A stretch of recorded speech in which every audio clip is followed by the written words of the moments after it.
begin. I'm Lainey. And I'm Laura Beth. And we are Steel Magnolias. Two sisters who love family, traditions, and all things Southern. We've got plenty of room at our table, so pull up a chair. Hey, Lainey. Hi, Laura Beth. Well, we are hitting the big 50 today. Oh, episode 50. This is our 50th episode. We launched this very week last year, November 16th. That's a big deal. First episode. Yeah. So in a couple of weeks, we're actually going to do a special anniversary episode. I'm looking forward to recapping Yes. the first year. Yes. But today we have, of course, another fun topic. It was a big weekend in football as well. It was. Congratulations to our listeners that are LSU Tigers.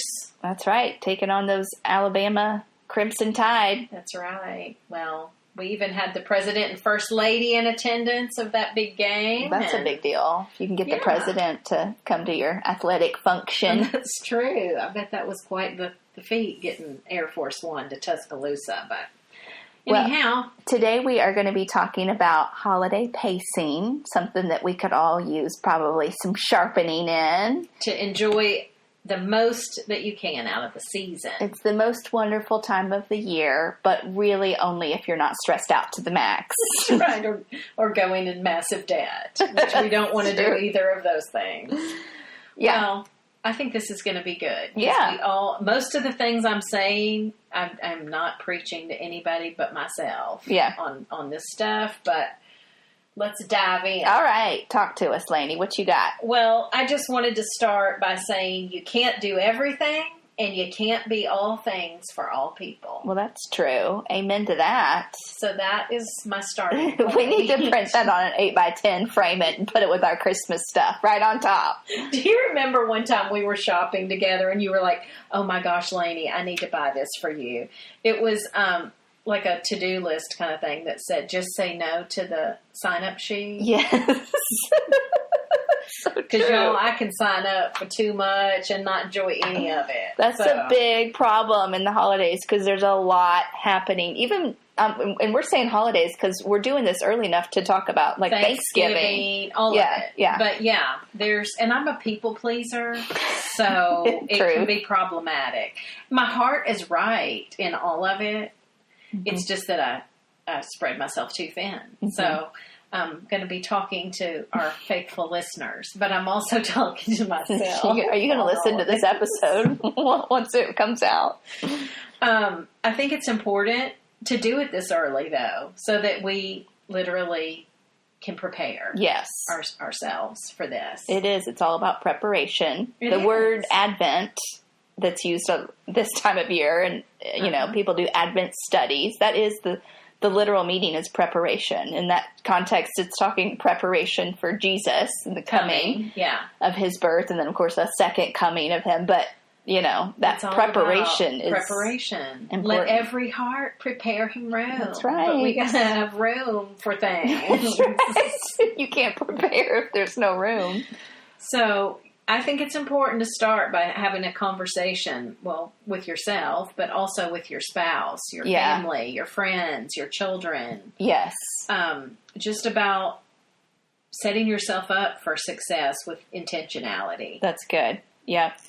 What's everybody's sort of view of how the Christmas or holiday season could be its best? Yeah. Yeah. And I think it's really important that we let go of unrealistic expectations. Again, mostly talking to myself. Okay. I'm very visual.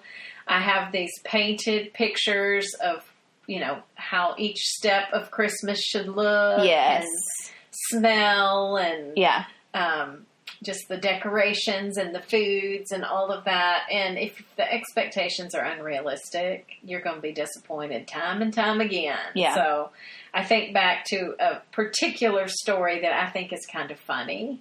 Where I think I know what you're going to talk about. An I was expectation around hosting- Christmas. Yes, I was hosting these two teenage Chinese international students in my home. Teenagers. And they had never been Christmas tree shopping, and I was so excited to take them Christmas tree shopping. We're going to, my picture I had in my head was looking at the different trees with the Starbucks coffee and hot cocoa in hand. Did you guys each have like a cute toboggan on and mittens that matched? That was in my picture in my head, and then there was the handsome lumberjack like guy that was going to slam down the tree and show us different ones, and with a sparkle in his eye.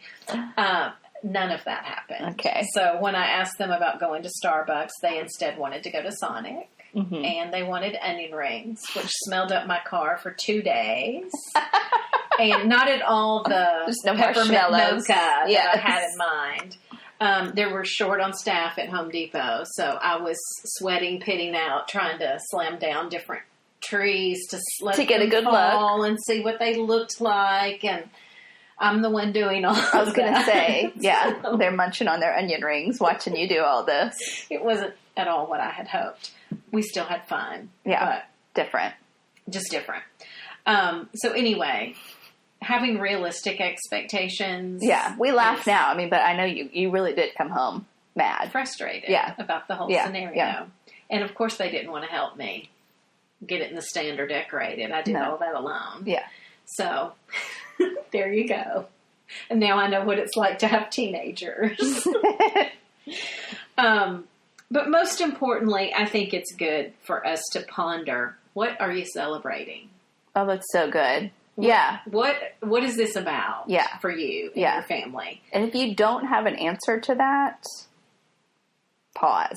That's a major pause. Yeah. Because that's, you're circling, not even knowing why. Exactly. It's like a dog chasing its tail. Yeah. I think it's good to ask, what are your values and how is the season going to be reflective of those values? Yeah. All of these are the kinds of things that need to be in the forefront of everything. Yeah. Other details follow, but anything you want to add to that? Well, I just think it's interesting, again, we're talking kind of the holiday season, but I just recently found out that Alabama was the first state to declare Christmas a legal holiday in 1836. You're kidding. With Louisiana and Arkansas following a couple of years later. So Christmas was not recognized as a federal holiday here in the States until 1870. Wow. So I'm just thinking like Civil War era, like that wasn't a national holiday to me. And that just seems so hard to fathom. But during Reformation and up until the 1800s, Christmas was often not celebrated because partying and merrymaking was seen as unchristian. Oh, okay. So, but very interesting. Now that it's back to being okay for Christians to celebrate Christmas, right? Depends on the context, but faith is a huge component of life in the South. Well, I'm sitting here going, so I can basically say, as far as the United States goes, Christmas is because of Southerners. Yeah. Yeah. So I just wanted to say, I mean, it really should come as no surprise that us Southerners celebrate Christmas big. We do it big. We do it big. Faith is a important component to life. Yeah. Down south. And so, that is so interesting. But I was like, go Alabama. That's amazing. I just kind of assumed that was a early on federal holiday. I know. So, wow. Thank you for sharing that. Sure. Well, I don't know.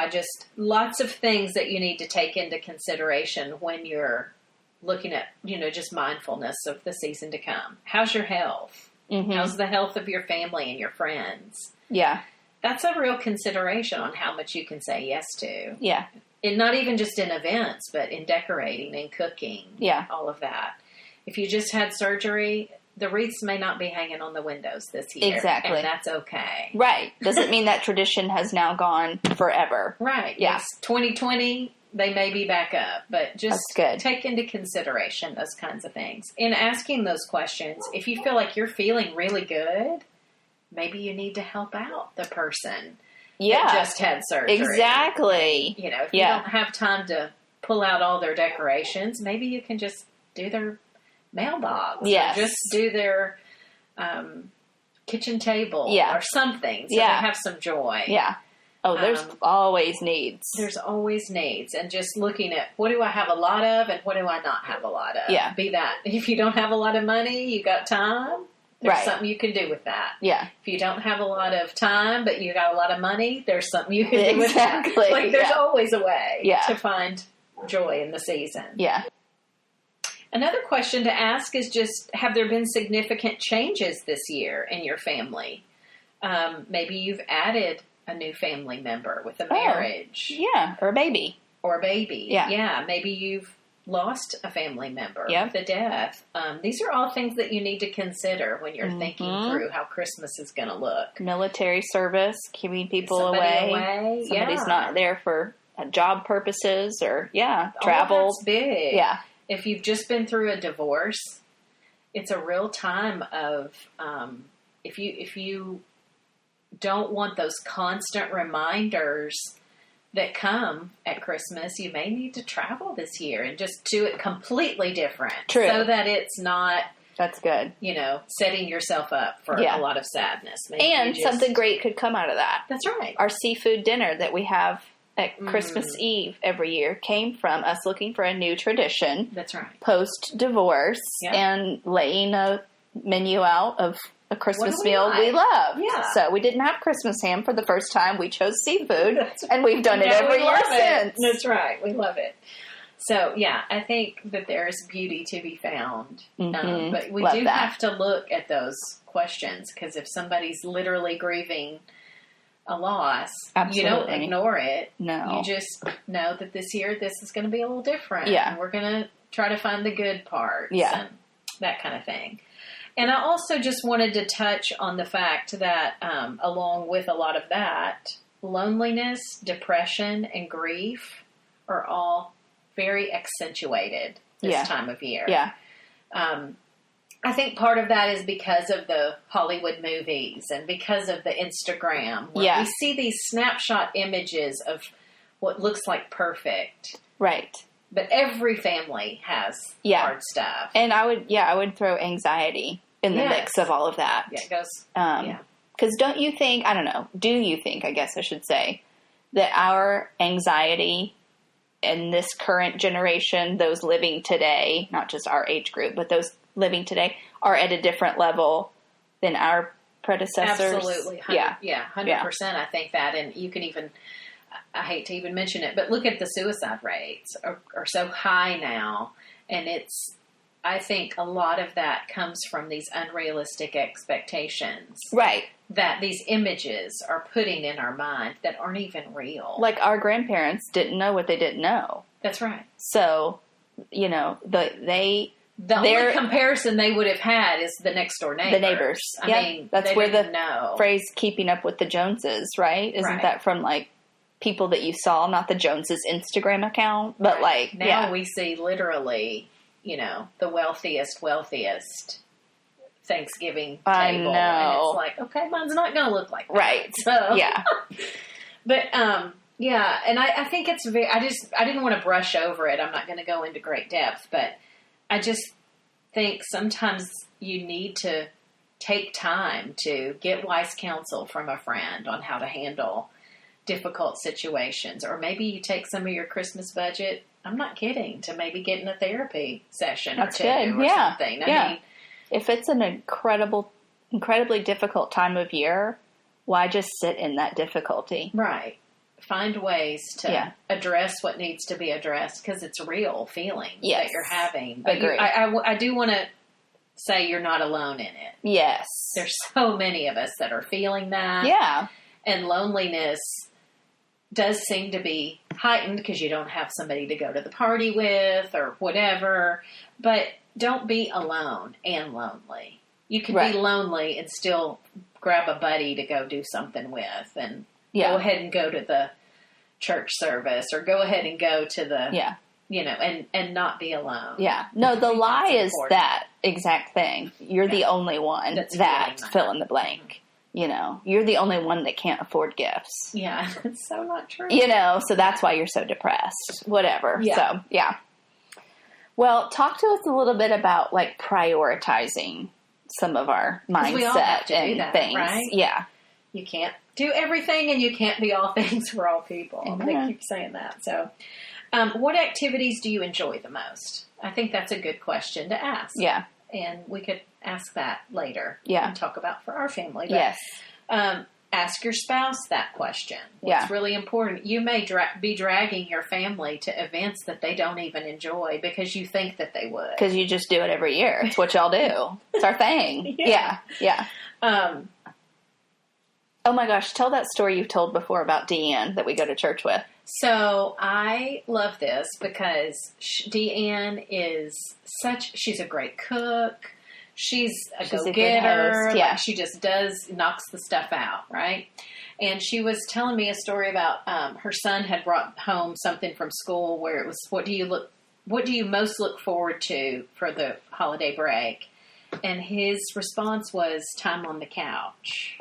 And it really made her look at it and go, oh my gosh, that's what he's looking forward to. Why am I dragging him to do all this, all these events if that's what he's wanting? That's free too. Hello. Right. So I think this is a real thing that we need to say, what do you guys really love doing, you know? Yeah. And you might be surprised at the price tag attached Simplicity. to it.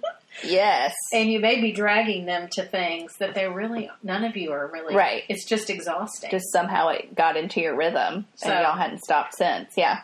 Consider asking those questions. And I think also, what do you want your children to focus on this season? As parents, God's put you in charge of these little people to steer them. Yeah. So also, what do you want them to focus on? Right. They may not say what they don't know. Yeah. But if you take them to do a service project, that might be their favorite thing of the season. Yes.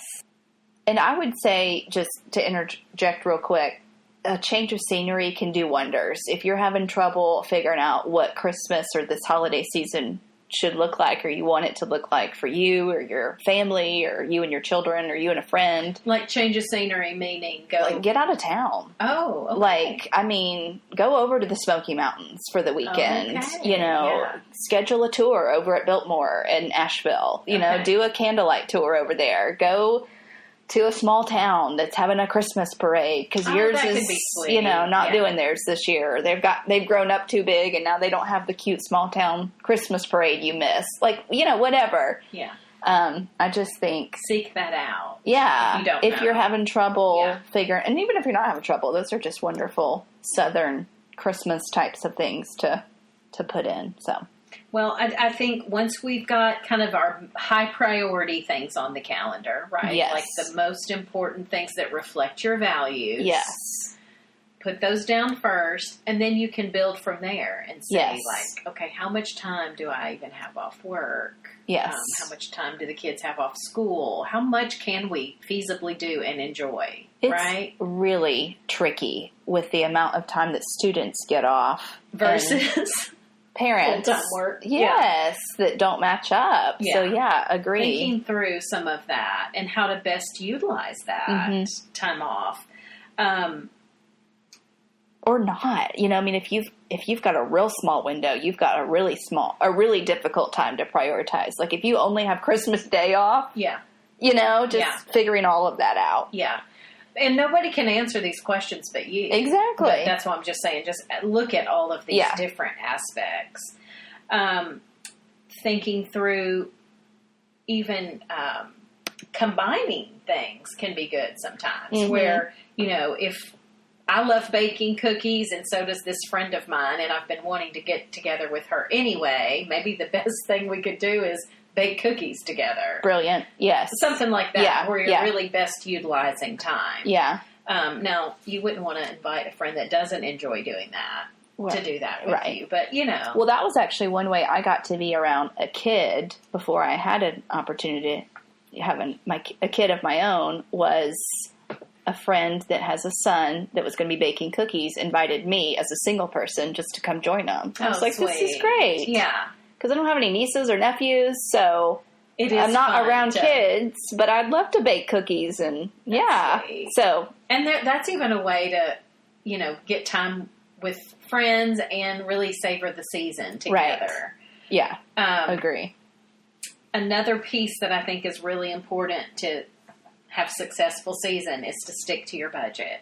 Amen. Amen. And budget touches a lot of different things. There is a financial planner by the name of Dave Ramsey. Oh, yeah. And he's got radio shows, and his big mantra is to live debt-free. And he cracks me up because he is big on having an emergency fund. Yes. And so he has this saying that always comes out about this time of year that says, Christmas is not an emergency. It comes around every December. That's right. It's going to always be December 25th. So don't be shocked and pull from your emergency fund to pay for it. Yes. So. Because you will have an emergency on December 27th. That's so true. I mean, that's just how things work. Oh, my gosh, yes. Anyway. But, yeah, I think it's important that we know in our heart that love does not equal the amount of money spent. That's true. Yes. So keep that in mind. And in fact, I would say some of the most memorable gifts are the creative ones that didn't cost a lot of money. Yeah. That can really... It takes a lot of time sometimes to be creative, but not necessarily dollars. Right. Yeah. Debt is so stressful that it is sure to rob you of the joy and peace that this season is all about. That's true. Yes. I mean, nothing will rob you of peace more than debt. It'll keep you up at night and everything else. It is not worth it. So just thinking through. Yeah. What is your Christmas budget? And consider all the extras. I was going to say, Christmas decor is expensive. Oh, my Lord. So I'm not even talking gifts or food. I'm just talking about decor alone. And I think this Southern Living quote is so funny. It says, cover everything with pine, magnolia, and red velvet bows. Undecorated surfaces at Christmas time make Southerners very nervous.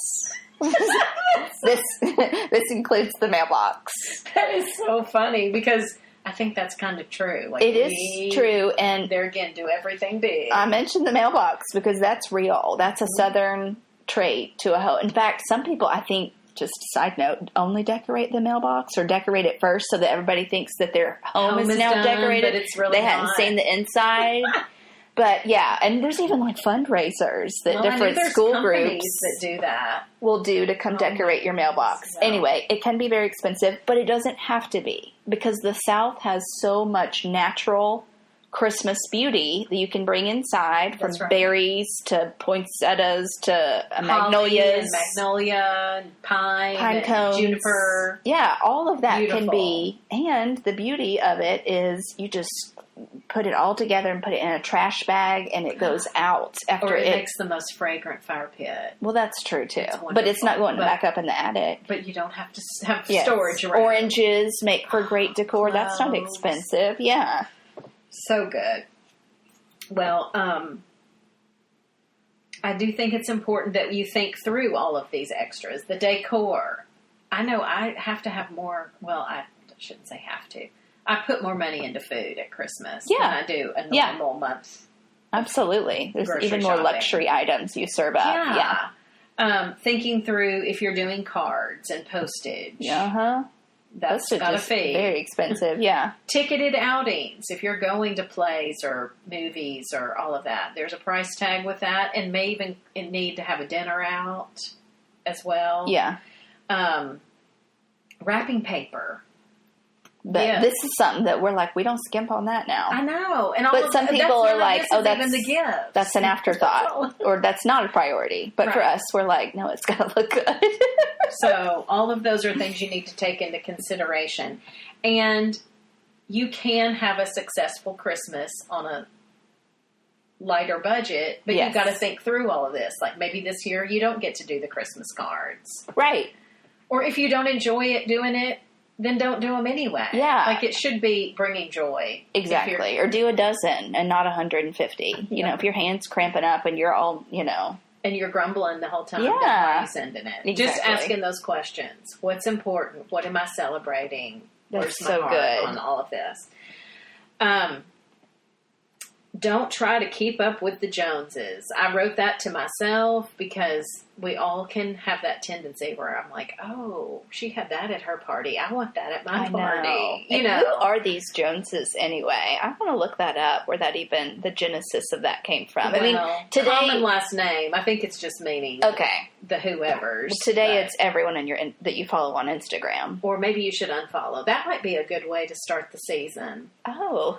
Who do I unfollow? Yeah. Because it makes me feel like every time I look at it. I mean, that's real too. Yeah. Keep in mind any service projects that you're going to do for Christmas that need, that takes money to do if you're buying gifts. Donating gift items. Yes. Yeah. But I promise you that's going to be the best money you spend for Christmas. That always brings more joy than giving another trinket to somebody who has a bazillion trinkets. True. Yes.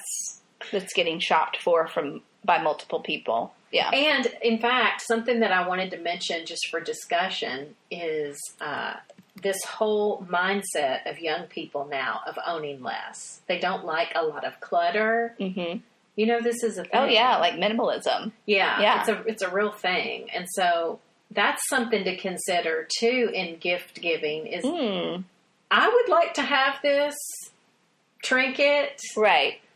But would the person I'm giving maybe it to, they want a gift card out to a restaurant because they don't cook anyway. Yeah, that's good. That's just something to keep in mind as you're doing gifts. Is who am I giving this to? Is this or would they even want to have another item? Yeah, if they're really trying to, what's the Marie Kondo with the tidying? Yes, they're really cleaning out, and they just got all this stuff. It may bring on anxiety. I don't know. Do not be an anxiety producer for.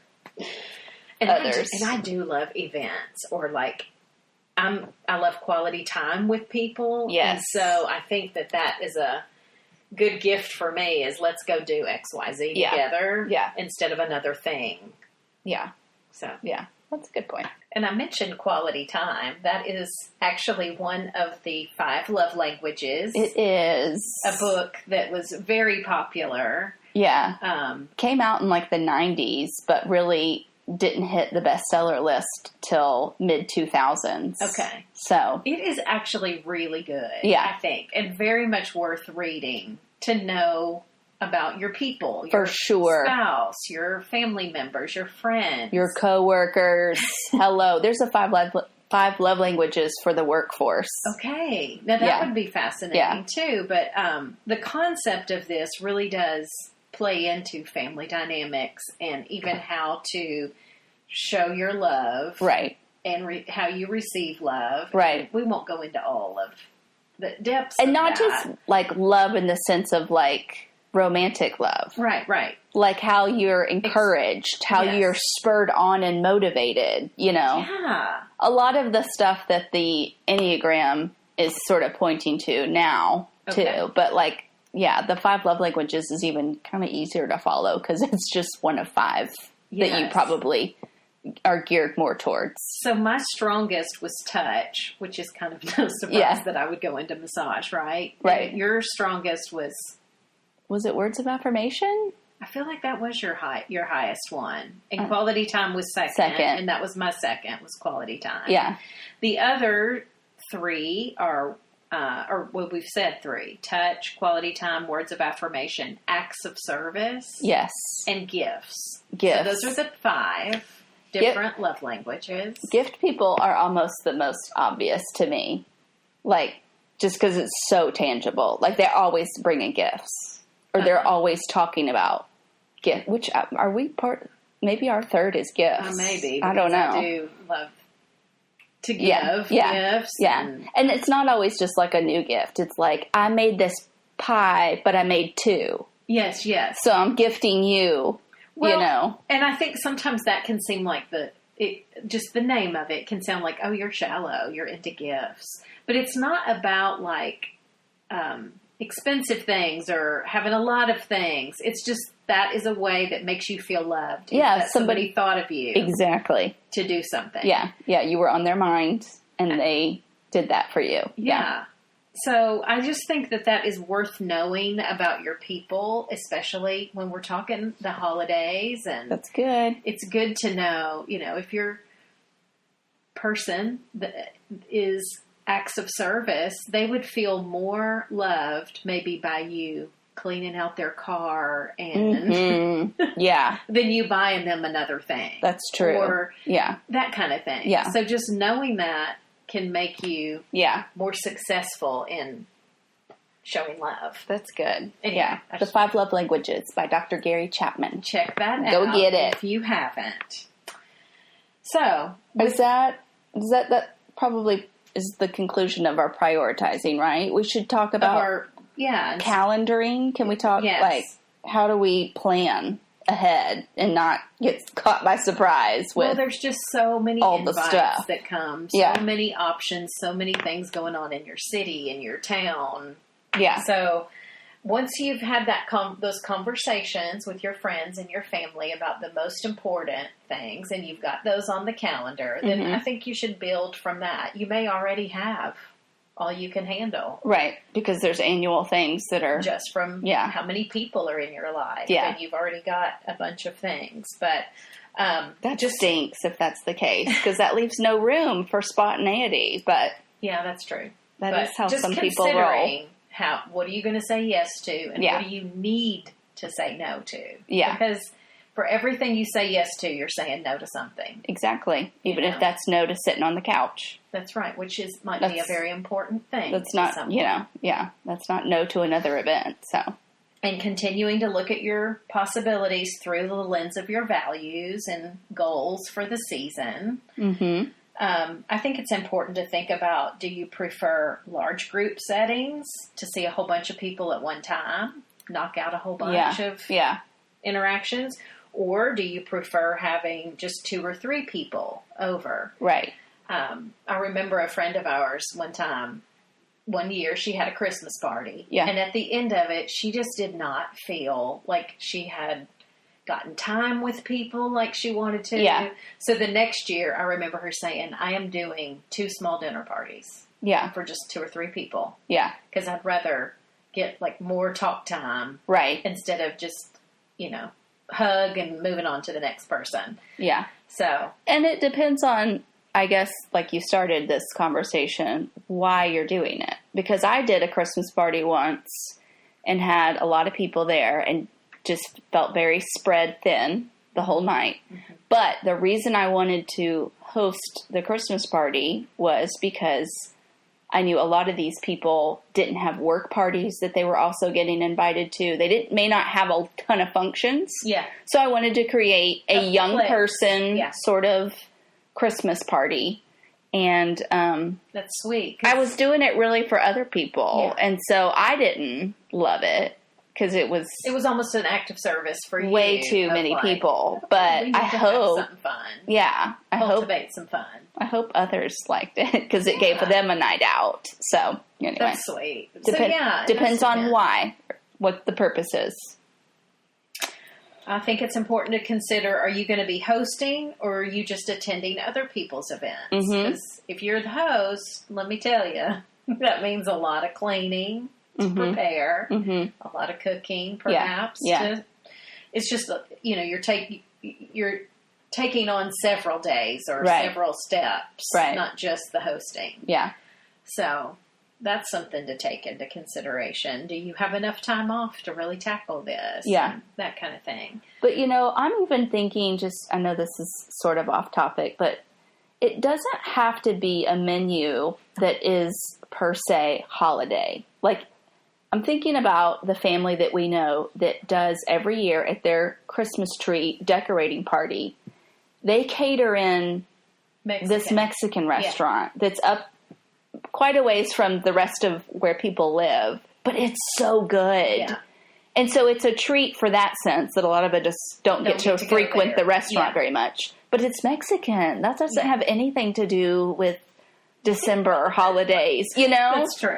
But that takes the cooking off there. Totally. And can feed a large crowd. Yeah. And Mexican food can be cost effective per person too. Yeah. So Not that that's why they're doing it. They're doing it because it's like a nostalgic place that not many people go to. Yes. But that's a good point, though. And also, you can, do just a couple of homemade things and store bought. Yeah, for others. Right. I'm just saying, if you are the host, yes, there are many steps to think about. There are the decorating, the cleaning, the cleanup after, all of that. Yeah. But somebody's got to do it. Yes, somebody has to host. So, okay, so I have an idea for those that don't enjoy hosting a party but want to open their home. Okay. I don't know if this is a Southern thing per se, but I think it really helps everyone that gets to participate in this, and that is a good old-fashioned cookie swap. Oh, those are great. Right? Those are great. That way you cook just one kind. So you're baking a ton. You as an attendee of this party, you are baking. Usually it's at least 3 dozen. At least. Yes. I mean, I think we were 5 or 6 when we dozen. were growing up. Suzanne Johnson's, you brought like 6 dozen, I think. But how wonderful to have that sort of equip everybody then to now go forth, and whether they're hosting their own parties or they just want it in their home to munch on all season. And you have all different kinds. Yeah. So the cookie swap is you take home one of each of all of the other ones that have been brought. So you, in theory, leave with 6 dozen of all different kinds. All different kinds. So it makes for a pretty platter. Yes.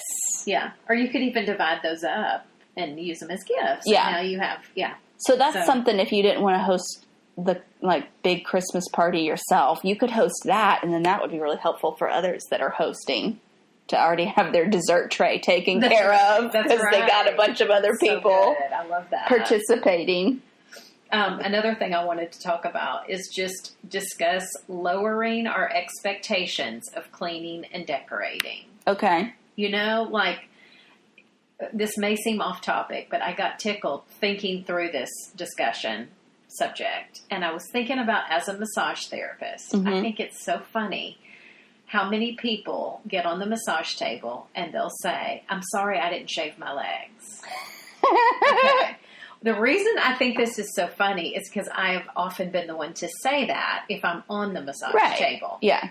Yet, as a massage therapist, I don't even think about it. Really? It literally Never. is not even... Because I'm not thinking about... I'm thinking muscular anyway. Interesting. And so, and ligaments and all of that. Yeah. I'm not thinking of, I don't know. Well, let this be one more freeing thing, y'all. If you're getting a massage in the holidays, you don't even have to shave before you go. But the reason I got tickled thinking about that was I thought, I am such a particular person about if I'm having people over, I want it to look really clean. Mm-hmm. Yet I'm not like that when I go to somebody else's. Yeah. If I'm in their house, I'm not like, oh my goodness, I see something in the corner. Yeah. Is that a dust bunny in the corner? I don't ever think that. Yeah. Yet if I'm the host, I think I can't. So what's that all about? So much, I don't know. Oh, okay. But I guess I'm just saying, I think we're our own worst critic. Yes. Mm-hmm. So let it go. Yeah. Nobody's even probably thinking about that the baseboards didn't get wiped down. Yeah. Only you are. Right. I certainly am not. So ever. I just wanted to have a discussion on that. That's good. Let some of that go. Be present with your guests. Yeah. Put more time into your playlist than your baseboards and your lighting and the ambiance that you're setting versus the. I mean, pick up, be tidy. Right. But I'm not talking about that. I'm just saying, the depth in which we want everything to be so perfect. Yeah. I mean, if the living room has the decorations out, who cares if the upstairs didn't get decorated? Right. I mean, nobody's probably going in there anyway. No. So. Yeah. As we said earlier, you got your mailbox decorated, right? Mailbox, so you're good. That's right. All the neighbors think you're all decorated anyway. Travel. If you have travel during the season, that can be a good or a hard thing. Mm-hmm. I mean, either way. But how can you best prepare and not overcommit around the travel? Yeah. There's a lot to think about with that. Yeah. If you're traveling early enough in December, you can add in a shopping excursion with, right. And knock out a little bit more shopping. Yeah. If you're there's just lots to think about. Yeah. And so taking time to plan that in the calendar. Sure. However that needs to look. Another thing I was thinking was making difficult or monotonous tasks more fun with putting festive music on. See? There you go. Get some Dolly or Elvis. You could do a Southern playlist. Oh, you totally could. That's so cute. Yeah. And I even was thinking it's good to give kids assignments to pitch in, and maybe even with the promise of, time of rest after, or we're going to watch that movie you were wanting to say after, or something like that. Right. Like, I need you guys to, we're going to decorate the tree or whatever we're doing. Yeah. And once we tackle that, I'll Here's make the hot reward. cocoa. And Yeah. we're gonna, Yeah. or I'll make hot cocoa and you can game for an hour or whatever. Yeah. So they'll really not be grumbling Exactly. as much, hopefully. Hopefully, yeah. And I think it's good to utilize the giftings of the people around you to take things off your own to-do list. So if there's somebody you mentioned in the playlist, if somebody's really good at making playlists, put them in charge of that. Exactly. Take that off your list. Yeah, exactly. There's some really skilled people out there that know good playlist selections and transitions. Or if you're wanting, Thanksgiving games, put somebody in charge of that and take that off your list. Exactly. You're going to do the turkey or whatever. Exactly. So just tapping into and if they don't want to do it, that's okay too. Put it on somebody else that will do it well. That's right. That's right. They're allowed to say no, just like you're trying to say no to things. That's true. Well, any more on that in particular? Well, the other thing I wanted to make sure and mention was just that we need to build in time for rest and reflection. We do, yes. Scheduling time scattered throughout the calendar for, time both alone, just alone, and then also with your family to reflect on the meaning of the season. Yeah. Again, what are you celebrating? Yeah. I know for me, for Christmas, it's important for me to, read scripture. Yeah. Read the scripture, Holy Scriptures, and also some commentary to kind of get further revelation. Right. Particularly for Advent, there's some great books out there, great studies. Yes. That you start early. Advent will start December 1st, and it'll go through December 24th this year. So, which is fun, the way the calendar. That is fun. It's literally sometimes the end of November. Exactly. Or whatever. Yeah. So that's really fun. Yeah. There's the pretty popular She Reads Truth. I'm starting that one this year with some people in my neighborhood. Yeah. I did that one last year. Okay. But I didn't purchase the book. But I think you can even do it through an app. Yes, you can. You don't have to purchase the book. It gives you kind of a reading plan. Devotional each day, yeah. I have a book. I pulled it already from the attic to start looking at it. That was by Dr. James Dobson. Oh, okay, yeah. And it's called Christ in Christmas, a Family Advent Celebration. I've seen that. I've seen your really copy. Thin. Yes. It's kind of, the one I have is kind of dated, the cover. Yeah. It is so good. Yeah, a lot of Advent studies are focused on a collective family doing it together. So sometimes they'll have like crafts you can do to kind of explain a story that you've just read and different things like that. But, anyway, I just think it's good to have something that you're, quieting yourself to study and contemplate. I think just the moment I think of reflection on the holidays is a candlelight service. Mm-hmm. I mean, they're happening at all different churches and, obviously a lot on Christmas Eve, but there's even some that you'll see that are for those that are having a hard season. Yes. And those can be really helpful. Yeah. And so those sort of really quiet, contemplative, sometimes candlelit services are just really precious and so counterculture. So right? Counterculture. It's like, that's a great way to say it. The noise has finally stopped. And so you know, and it's dark, you would feel really weird getting your phone out because it would glow. So true. So, and you can even do that at home as well. Yeah. Where you just only do these readings by candlelight. Yeah. You know, Yeah. or just the light of the Christmas tree or something Yeah. like that. Also wanted to mention, I think it's good to journal after the season. Just to kind of reflect on the things what did work, what didn't work. Yeah. What do I want to try to do different next time? Definitely want to make sure I do that again. That kind of thing. Yeah. So you even Your have takeaways. Yeah, thank you. Do a little Good way debrief. to say it. Yeah. Yeah. Your takeaways for the season. That's good. So Cool. that's really all on that. I did think it's cool that we're coming up on our anniversary Yes. as well. So I wanted to say thank you to all our faithful supporters that have been Absolutely. sticking with us and giving us your feedback and all the good reviews we've gotten. We've even gotten a couple new ones. Yes. Recently. We read those, you guys. I know. It like fuels me so much. Appreciate it. I don't want to say I live for the encouragement of a review, but it certainly spurs me on. Yeah. So And it makes our hours worthwhile Yes. that we're putting into it. Absolutely. So thank you guys for doing that. And anything else? That's it. So Okay. this was a good recap and good preparation for the holidays. So we hope that you guys will take some time to just quiet and follow some of these little tips that we've laid out today. We're excited to spend the holidays with you via this we have podcast. some fun subjects coming up. We sure do. So you guys have a great rest of your week, and we'll see you here next time. Bye.